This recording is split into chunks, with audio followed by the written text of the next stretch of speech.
All right, if you're a parent, you know this feeling. The lights are down, you've read the stories, but your child is just wide awake. Bedtime can feel less like a peaceful end to the day and more like, well, a nightly battle.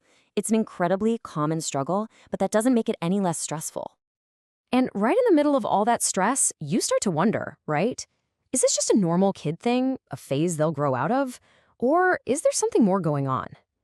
It's a really tough question, and it can leave you feeling completely exhausted and honestly, pretty worried.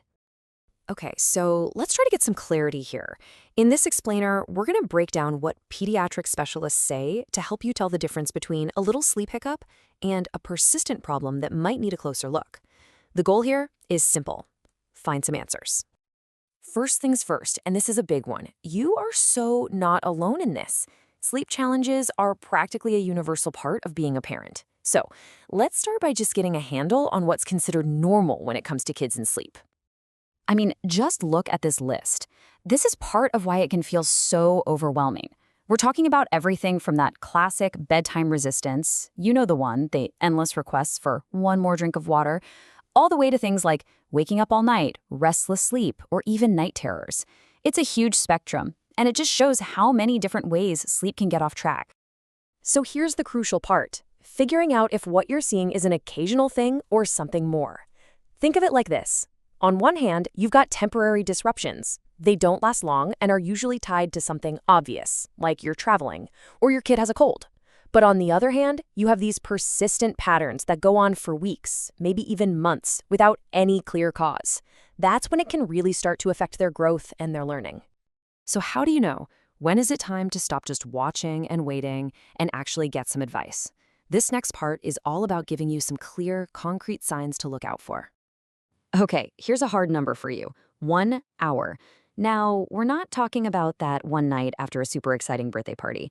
We mean a consistent night after night struggle. If your child is regularly taking more than an hour to finally fall asleep, that's a really significant sign. And here's a second key number to keep in mind. 3 or more times a night. You know, waking up is a normal part of sleep. We all do it. The key question is, can they get back to sleep on their own? If they're waking up multiple times a night and always need you to come in and help them settle down again, that's a pattern worth paying attention to.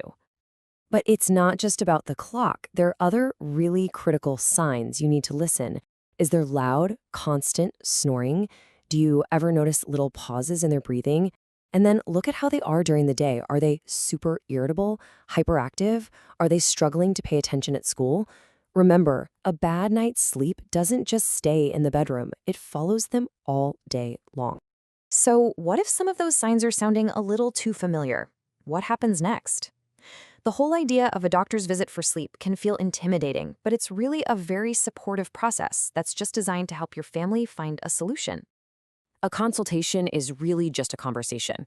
It starts with you and the doctor just talking through your routines and sleep habits.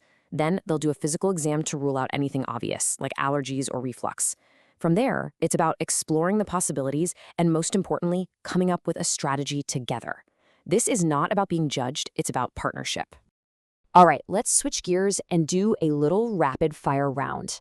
We're going to tackle some of the most common questions parents have about their kids' sleep.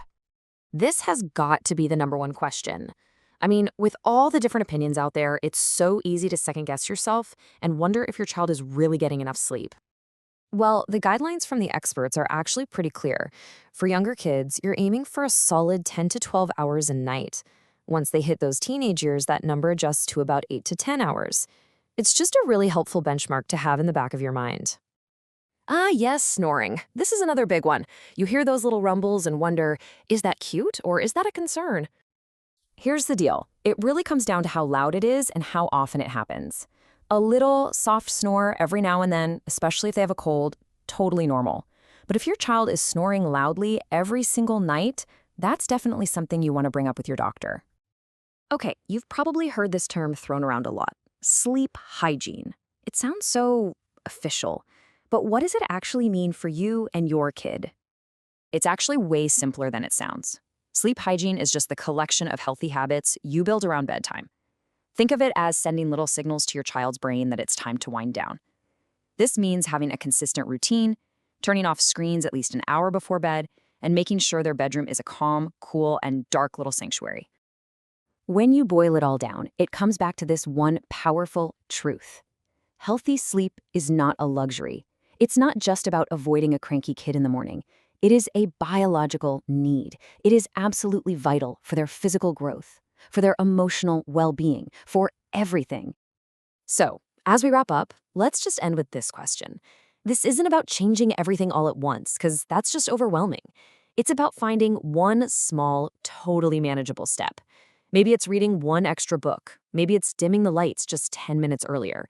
So, what's one little thing you can try tonight to start building that path to more peaceful nights for everyone?